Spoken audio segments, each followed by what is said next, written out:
네, 오늘 저녁에 주시는 말씀은 창세기 14장 17절에서 24절까지입니다. 우리 다 찾으셨으면 한 목소리로 같이 읽어보도록 하겠습니다. 시작. 아브라함이 그돌라오멜과 그와 함께한 왕들을 쳐부수고 돌아올 때에 소돔 왕이 사회의 골짜기 곧 왕의 골짜기로 나와 그를 영접하였고 살렘 왕 멜기세덱이 떡과 포도주를 가지고 나왔으니 그는 지극히 높으신 하나님의 제사장이었더라. 그가 아브라함에게 축복하여 이르되 천지의 주제이시오 지극히 높으신 하나님이여 아브라함에게 복을 주옵소서. 너희 대적을 내 손에 붙이신 지극히 높으신 하나님을 찬송할지로다 하매 아브라함이 그 얻은 것에서 10분의 1을 멜기세덱에게 주었더라.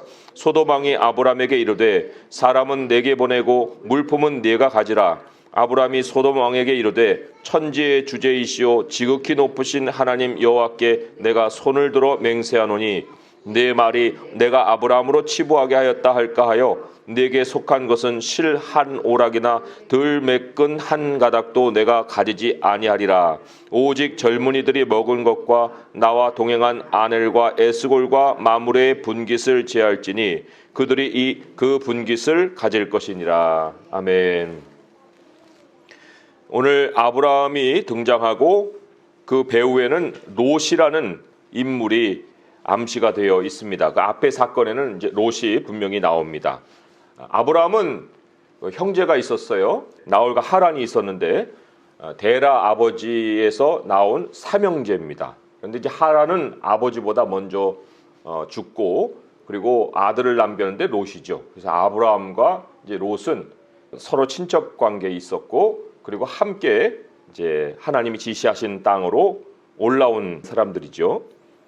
자, 이 두 친척이 갈라지는 사건이 있었어요. 그것이 13장에 나옵니다. 13장에 무엇 때문에 둘이 갈라지게 되었는가? 6절에 보니까 13장 6절에 소유 때문이었어요. 그 땅이 그들이 동거하기에 넉넉하지 못하였으니 이는 그들의 소유가 많아서 동거할 수 없었음이니라. 뭐 서로 소유가 적어서 분리되는 것보다야 훨씬 나은 모습이죠. 소유가 많아서 동거할 수 없었다. 자, 그런데 이제 어떤 선택을 하고서 서로 분리가 되었는가? 이제 그것이 오히려 더 오늘 본문과 연결했을 때 연결될 수 있는 그런 개념이죠. 그런 주제예요. 13장 10절에 보니까 롯이 눈을 들어 요단 지역을 바라본즉 소알까지 온 땅에 물이 넉넉하니 여호와께서 소돔과 고모라를 멸하시기 전이었으므로 여호와의 동산 같고 애굽 땅과 같았더라. 자기의 그 소떼 양떼 목자들이 충분히 가축을 기를 수 있는 환경을 본 거예요. 물이 있고 또 초장이 있는. 그래서 그 땅을 선택을 했습니다. 그 배후에 롯의 마음에는 이 땅으로 옮겨가면 소유가 증식되겠구나. 아마 그런 생각이 분명히 있었을 것입니다. 자, 반면에 13장 12절에 보면 아브라함은 가나안 땅에 거주하였고 라고 나오죠. 하나님이 지시하신 그 땅을 고수하고 있습니다. 물론 롯이 헤어지고 난 다음에 하나님이 동서남북으로 바라보라. 너의 발로 밟은 땅을 내가 주겠다라고 했는데 그 땅이 가나안 땅이었어요. 이 소돔이 속해 있는 곳은 요단 동쪽이어서 하나님이 나중에 이스라엘 백성들에게 주시는 땅과는 상관이 없는 그런 지역이라고 할 수가 있습니다. 자, 그런데 롯은 그 정도에서 멈추지 않고 또 옮겨갑니다. 12절에 보니까 아브라함은 가나안 땅에 거주하였는데 롯은 그 지역의 도시들에 머물렀다. 그리고 그 장막을 옮겼다. 그리고 소돔까지 이르렀다. 이런 말이 나오죠. 그러니까 처음에는 가축을 엄청나게 끌고 물이 많은 곳, 초장이 있는 곳으로 옮겼다가 이제 돈이 많아진 거죠. 그러니까 도시로 거주지를 옮겼어요. 소돔에게까지. 뭐 도시 무역업으로 아마 직업을 바꿨다고 볼 수가 있겠죠. 그래서 이제 도시 생활을 시작을 한 겁니다. 근데 소돔을 어떻게 성경은 평가하고 있는가 하면은요. 13장 13절에 보니까 소돔 사람은 여호와 앞에서 악하며 큰 죄인이었더라. 원어 순으로 보게 되면 소돔 사람은 악하며 여호와를 대적하여 큰 죄인이었더라. 이렇게 나옵니다. 뭐가 그렇게 큰 죄인이길래 도대체 무슨 기준으로 큰 죄인이라는 말을 할까? 큰 죄인은 얼마만큼의 죄인이어야지 큰 죄인일까? 이런 이제 궁금증이 생깁니다. 근데 이때는요, 바벨탑 이후로 사람들이 계속 흩어지고 있던 이런 시대입니다. 여호와 하나님을 모르는 시대가 아니에요. 노아 홍수 후에 불과 한 300~400년 정도 흘렀던 그런 시기고, 오늘 말씀 18절에 보면은 여호와의 제사장, 하나님의 제사장이 나오잖아요. 여호와를 알고 있던 시대, 하나님의 제사장이 있던 그런 시대적인 배경을 가지고 있습니다. 그러면 그런 시대적인 배경에 소돔 사람이 얼마나 죄인이길래 큰 죄인이라고 했을까 하는 것은 아브라함이 소돔을 위해서 이제 기도를 하는 거에 실마리가 나오죠. 소돔을 위해서 기도했는데 10명이라도 의인이 있으면 내가 그것을 심판하지 않겠다, 멸하지 않겠다. 그런데 10명도 없었을 뿐만 아니라 나중에 롯과 두 딸만 구출돼서 나오잖아요. 외지인이었잖아요, 롯이. 근데 외지인만 빠져나오고 거기 있는 사람은 다 멸망을 당할 만큼 아무도 여호와 관계한 사람이 없는 도시였다는 거예요. 그래서 큰 죄인이었다, 이렇게 성경이 말씀을 하고 있습니다. 근데 여기 여호와 앞에서라는 말이 나오는데 이 앞에서라는 말이 against라는 말이거든요. 여호와를 대적해서. 그러니까 하나님을 상관하지 않으면서도 하나님에 대해서 엄청나게 대적하고 있는 이러한 소돔 백성이었고, 여기 또 악하다라는 말이 나오는데 이 악이라는 것이 구체적으로 어떤 모습이냐면 자기 것밖에 없는 거, 나눔이 없는 거, 소유만 중요한 그러한 어떤 삶의 중심에 놓고 있는 이런 삶, 이거를 성경은 악하다라고 평가를 합니다. 그러니까 롯이 삶의 자리를 소유를 중심으로 이동을 했더니 뭐 모든 사람이 소유에 눈이 멀어버린 그 소돔으로까지 이동을 하게 되었더라. 이렇게 지금 성경은 우리에게 알려주고 있는 거예요. 그리고 소돔성의 대표적인 죄악이 음행이잖아요. 그러니까 그 사람이 돈을 중심에 놓았느냐 안 놓았느냐의 대표적인 징표로 음행을 보면 됩니다. 음행이 있는 곳에 꼭 돈이 있어요. 그 돈을 밝히는 곳에 또 음행이 있습니다. 그러니까 이 돈 거래가 있는 그 문화 속에 음란함도 함께 굉장히 그 판을 치는, 그 미국의 라스베가스 같은 게 그런 대표적인 도시잖아요. 거기도 도박이 있고 그리고 음란함이 있는 이러한 도시를 우리가 오늘날에도 확인을 해볼 수가 있습니다. 자, 이렇게 돈을 쫓아서 삶을 이동했을 때 롯이 겪은 두 번의 비극이 있어요. 첫 번째 비극이 바로 오늘 본문 앞에 나온 사건입니다. 그 힘 있는 왕들이 와서 약탈을 해가지고 다 빼앗아가는 그러한 일을 겪습니다. 자, 뭐 오늘날로 우리가 옮겨와서 적용을 해보자면은 뭐 대기업이 소상공인의 어떤 지역에 들어와서 거기 있는 상권을 다 집어삼켰다. 뭐 이런 상황을 생각해 보겠죠. 강제 인수합병을 해가지고 없는 자는 다 뺏기고 있는 자는 다 가져버리는 이런 상황. 자, 아브라함이 이제 롯을 구해냈어요. 구해냈는데 그러면 롯이 소돔을 떠났느냐? 안 떠났어요. 소돔을 떠나지 않았습니다. 그 왜 안 떠났을까? 그게 이제 오늘 본문의 메시지하고 한 부분으로 연결되는 건데 자기 소유를 포기를 못한 거예요. 거기서 뿌리를 내렸고 거기서 소유를 더 얻었기 때문에 그 삶의 자리를 옮길 수가 없는 거죠. 옮기는 게 또 두렵고 그래서 삶의 자리를 바꾸지 아는 겁니다. 하나님은 전쟁을 통해서 롯에게 삶의 자리를 옮길 만한 기회를 주셨어요. 소돔을 떠날 기회를 주셨습니다. 그런데 안 떠났죠. 두 번째 찾아온 비극에서는 롯이 거지가 돼버렸죠. 성경의 기록에 롯이 마지막 장면이 어디였냐면 굴이에요. 굴 속에 두 딸과 있는 그 모습. 그걸로 성경에서 롯의 역사는 끝나버립니다. 우리가 이 롯의 비극이 두 단계였던 걸 생각해 볼 때, 처음에 롯이 재물을 크게 잃어버렸을 때, 큰 손해를 봤을 때, 그리고 그것도 뭐 억울하게 빼앗긴 거잖아요. 그랬을 때 이게 재물의 문제가 아니라는 것을 우리가 알아야 됩니다. 아, 이게 재물의 문제가 아니고 하나님이 더 큰 재앙을 막아주시려고 미리 손을 쓰신 거구나. 이거를 우리는 깨달을 수가 있어야 됩니다. 생활 방식을 근본에서 바꾸어 주려고 하나님이 한번 이렇게 손을 쓰신 작업이구나. 우리가 그래서 그리스도인들은 반드시 하나님이, 예를 들어서 우리가 돈이 정리가 안 되잖아요. 그래가지고 뭐 돈 되는 일, 돈 되는 자리, 뭐 돈이 도는 무슨 뭐 투자 뭐 이런 데 자꾸만 신경 쓰고 이렇게 되면요, 일부러 돈을 잃어버리게 하십니다. 손해보게 하세요.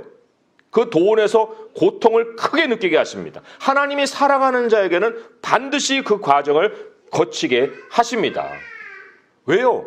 우리가 돈 하면은 하는 건 악밖에 없어요. 악행밖에 없습니다. 악행이라는 것이 나밖에 모르는 거라고 얘기했잖아요. 그러니까 하나님이, 아니 그리스도의 몸의 지체로 서로가 연결돼서 살아야 되는데 자기밖에 모르는 사람의 그 삶을 고쳐놓지 않겠습니까? 그러니까 그 고치는 방식은 돈에 대해서 큰 고통을 느끼게 하시는 겁니다. 거기에 또 음란의 문제가 섞여 있다고 했기 때문에 아무튼 이 음행에 대한 문제까지도 같이 이제 정리하시는 시기로 하나님이 또 이러한 손길을 베풀어 주시는 거예요. 그런 것을 겪게 되면 정말 지혜가 있는 하나님의 백성이면, 야, 내가 정말 생활의 자리를 바꿔야겠구나, 이렇게 결론을 내려야 됩니다. 도대체 그럼 삶의 자리를 옮긴다는 게 어떤 뜻일까? 이게 이제 오늘 아브라함이 우리에게 보여주는 모습입니다. 아브라함도 부자였고 롯도 부자였어요. 둘이 소유가 다 많았습니다. 그런데 아브라함은 기록을 쭉 보세요. 그 부가 위협받은 적이 없습니다. 그리고 이삭으로 옮겨가면 이삭은 더 부자가 됐어요. 거부가 됐다고요. 그러면 도대체 어떤 삶의 자리에서 살았길래 그러한 부가 유지가 됐을 뿐만 아니라 더 많아지고 또 그 부 안에서 자손들에게 정말 이런 평안함을 또 이어줄 수 있는 삶이 될까? 그 비밀을 우리가 이제 여기서 좀 비결을 보고자 하는 겁니다. 자, 여기 네 왕이 쳐들어옵니다. 군인들을 끌고. 근데 5 왕이 버텨내지를 못해요.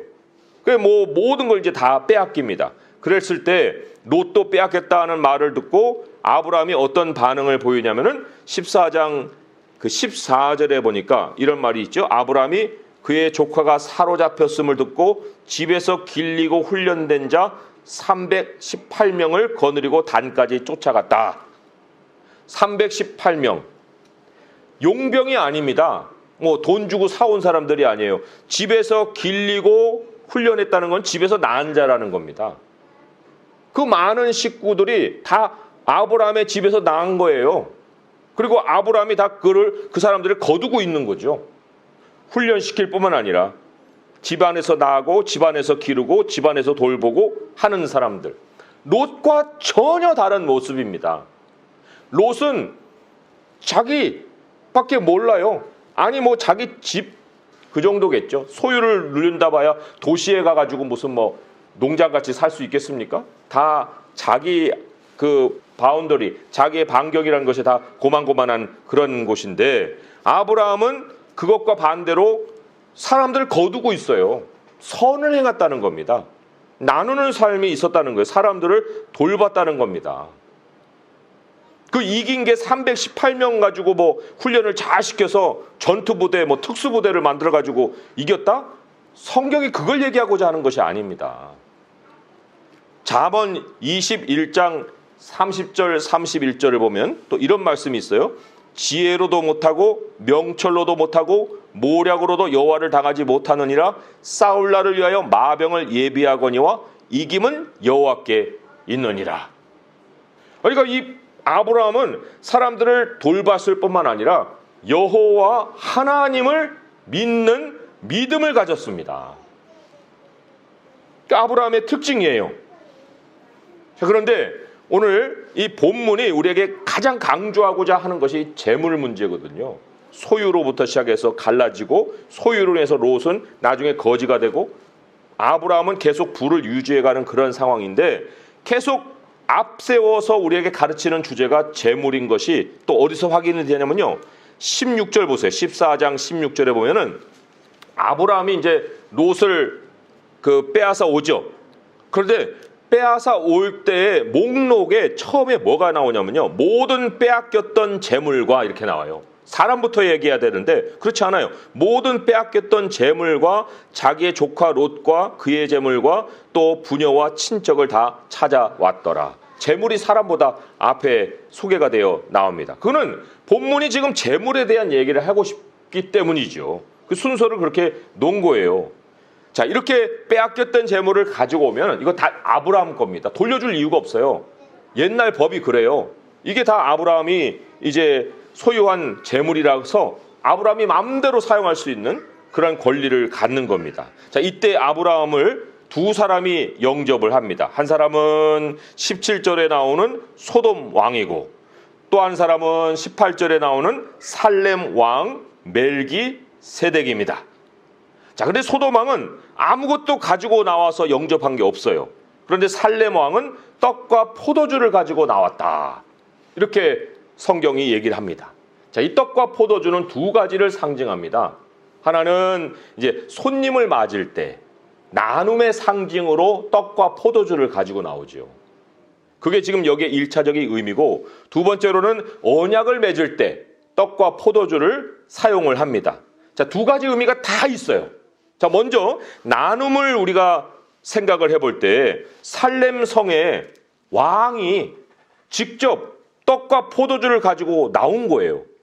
나눔의 상징으로 나눔을 직접 실천하고 있습니다. 군림하는 왕이 아니에요. 나누고 섬기는 그러한 왕입니다. 그래서 섬김에 대한 모습으로 18절은 지극히 높으신 하나님의 제사장이었다 이렇게 나오죠. 하나님과 사람 사이를 오가면서 섬기는 자로서의 살렘 왕입니다. 참 그 살렘 왕이 그럴 수 있었던 이유가 어디에 있었을까? 여기에 이제 오늘 본문의 가장 핵심입니다. 가장 핵심. 그 핵심이 뭐냐면 19절에 천지의 주제이시오라는 말이에요. 천지의 주제이시오. 우리 성도님들 주제가 무슨 뜻일까요? 이 주제라고 번역을 했어요. 영어로 보니까 possessor예요. possessor. possessor라는 건 뭐냐면 소유자라는 뜻입니다. 하늘과 땅을 소유하고 있는 분, 그분이 천지의 주제이십니다. 하나님을 이 칭호로 부른 이유가 바로 모든 이 이어지는 본문을 통해서 재물이 뭐냐? 이걸 가르치신 겁니다. 하나님이 하늘과 땅의 소유자시라는 거예요. possessor. 하나님을 섬긴다는 건요, 다른 게 아닙니다. 하나님께 소유권을 드리는 거예요. 하나님께 소유권을 드리고 모든 사는 것은 하나님의 복으로 사는 겁니다. 이게 진짜 하나님을 소유자로 소유권을 들여서 하나님의 그 모든 소유권을 인정하고 사는 사람의 모습이에요. 근데 또 하나 우리가 하나님의 복으로 산다는 게 무슨 뜻이냐 할 때 19절에 보면 멜기세덱이 아브라함을 축복합니다. 이 축복이 매우 중요한 거예요. 하나님의 복을 얻는 방식이 다른 사람을 축복한다는 겁니다. 하나님 나를 축복해 주세요. 나를 축복해 주세요. 야곱이 그랬죠. 나를 축복 안 하면 하나님 안 보냅니다.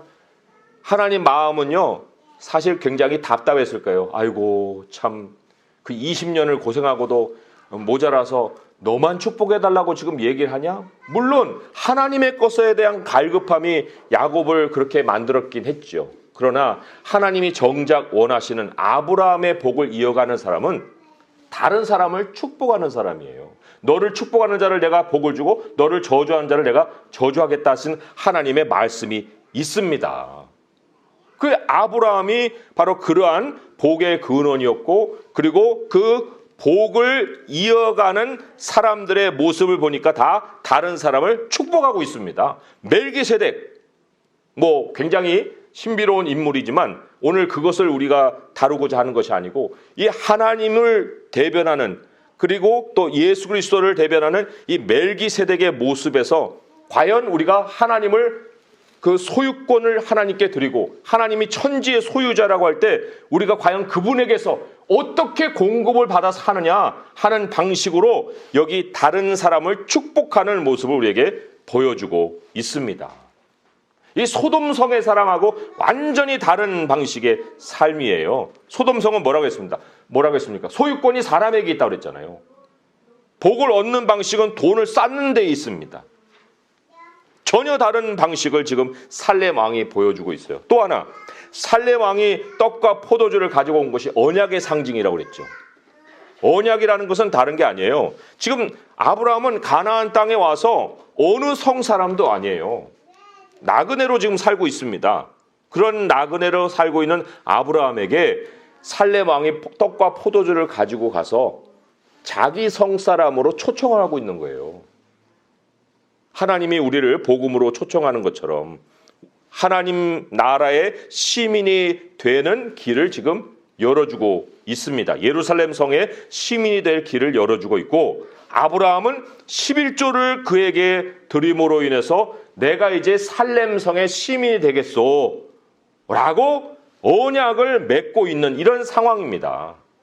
이게 일회성 11조가 아니고요, 우리가 오늘날에도 내가 속한 나라에 세금을 내듯이 하나님이 우리에게, 하나님 백성에게 하나님 나라의 백성으로서 반드시 의무로 해야 될 일을 11조라고 가르쳐 주신 거예요. 이건 액수하고 상관없는 거예요.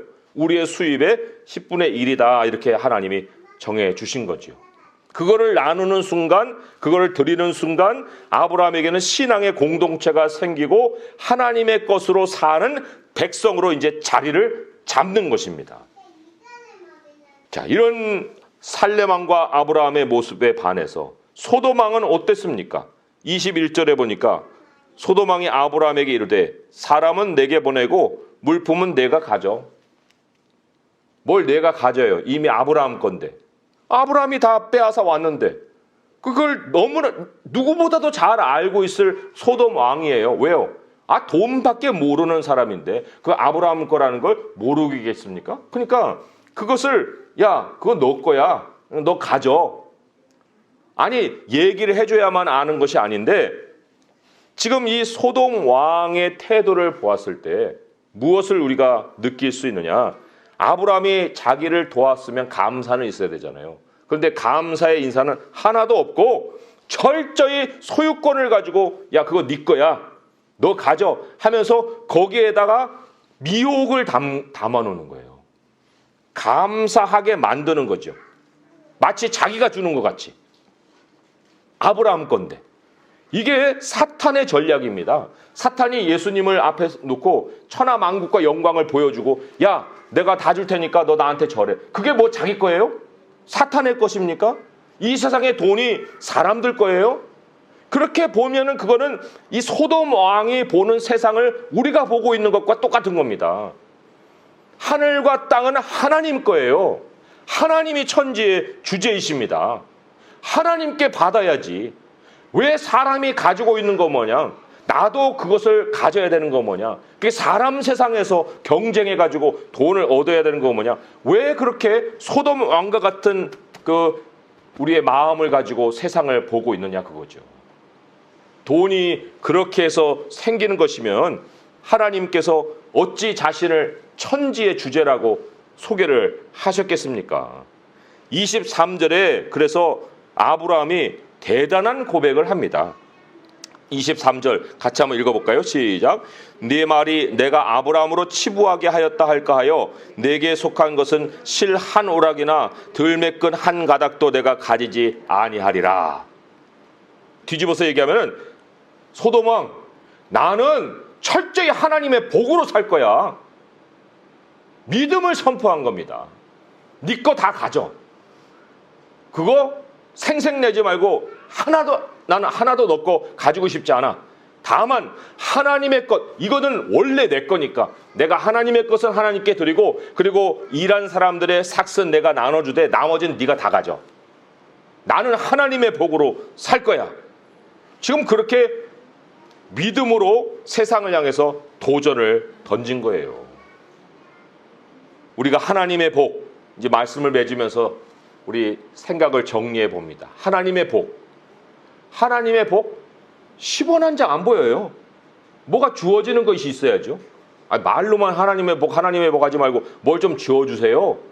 주어질 게 지금은 없어요. 하나님의 복이라고 하는 것은 그 복, 말 그대로 복이에요. 그래서 현실감이 별로 그렇게 없게 느껴질 수 있습니다. 그러나 하나님의 복, 하나님은 천지의 소유자이시기 때문에 모든 것을 가지고 계시는 분이기 때문에 하나님이 복을 쏟기 시작하면 어마무시합니다. 사람이 감당할 수 없는 정도로 복을 쏟아부어 주셔요. 그것도 한 번, 두 번으로 그치지 않습니다. 아브라함이 계속해서 복을 받고 그 아들이 거부가 된 것처럼 그 하나님의 복을 우리가 선택할 것이냐, 아니면 지금 눈에 보이는 그 돈을 선택할 것이냐, 그걸 하나님이 우리에게 오늘 이 말씀을 통해서 도전을 던지시는 것입니다. 자, 우리 앞에 땅이 있어요. 저기에는 물이 잘 흐르는 소돔 땅이 있습니다. 거기 가게 되면은 뭐 아파트도 한 20억은 오를 것 같아요. 그리고 또 모든 일들이 잘 풀릴 것 같아요. 여기에는 아무것도 없어요. 그냥 하나님 있으라 하니까 여기 있는 것뿐이지 뭐 다른 것이 있어서, 이유가 있어서 여기 있는 게 아니에요. 뭘 택하겠습니까? 하나님이에요? 아니면 소돔입니까? 뭐 소돔이라니까 거부감이 느끼겠지만 소돔이 아니고 뭐 강남 노른자 땅, 뉴욕의 뭐 맨하튼 뭐 한복판에 있는 무슨 뭐 그 지역, 그렇게 얘기하면은 소돔하고는 좀 다르죠? 뉘앙스가? 뭐를 택하겠습니까? 우리가 오늘 이 말씀을 통해서 정리를 해야 될 것은 하나님은 천지의 주시이시기 때문에 우리가 하나님의 것은 하나님께 반드시 드리고, 또 아브라함이 318인을 자기 집에서 낳아서 기른 것 같이 우리도 우리가 양육할 수 있는 만큼은 양육을 하고 또 나눌 수 있을 만큼은 나누어서 우리를 통해서 혜택을 받는 사람들의 모습들이 있어야 되고, 그리고 또한 중요한 것이 다른 사람을 축복하고 사는 겁니다. 나의 복을 하나님께 구하는 것이 아니라 다른 사람의 복을 구하면서 사는 거예요. 그게 내가 복을 받는 길이니까. 오늘 이 모든 말씀을 우리 신약 성경 한 구절을 찾아보고 맺도록 하겠습니다. 히브리서 13장의 말씀이에요. 히브리서 13장 1절에서 6절까지 말씀입니다. 거기에 보면은 그냥 단지 하나님이 우리의 복이시다, 하나님이 우리와 함께 하신다, 이렇게 끝나지 않아요. 그 맥락을 쭉 보면은 너무도 오늘 말씀과 분명하게 연결되어 있는 것이 있기 때문에 우리가 다 읽고 싶지만, 그러나 1절에서 6절을 우리가 또 한번 보도록 하겠습니다. 거기 왜 나눔이 있고 형제 사랑이 있고 음행이 있고 왜 그런 것이 있는지 우리가 이런 말씀을 쭉 연결하면서 읽어봐야 되는 거예요. 히브리서 13장 1절에서 6절의 말씀 같이 읽어보겠습니다. 시작. 형제 사랑하기를 계속하고 손님 대접하기를 잊지 말라. 이로써 부지 중에 천사들을 대접한 이들이 있었느니라.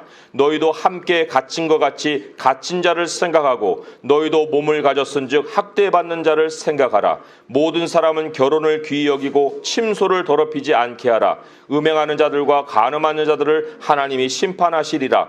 돈을 사랑하지 말고 있는 바를 족한 줄로 알라. 그가 친히 말씀하기를 내가 결코 너희를 버리지 아니하고 너희를 떠나지 아니하리라 하셨느니라. 그러므로 우리가 담대히 말하되 주는 나를 돕는 이시니 내가 무서워하지 아니하겠노라. 사람이 내게 어찌하리요 하노라. 아멘. 소돔 왕이 우리에게 어찌하겠습니까? 소돔 왕이 우리를 부자 만드는 게 아닙니다. 오늘 이 말씀을 들으면서 나의 복은 하나님으로부터 온다. 하나님이 나의 복이시다. 너는 너 것을 가져라. 나는 하나님을 가진다. 하나님의 축복으로 우리의 모든 삶을 또 부유하게 만들어가는 성도 될 수 있기를 주님의 이름으로 축원드립니다. 기도하겠습니다. 하나님 아버지 감사합니다.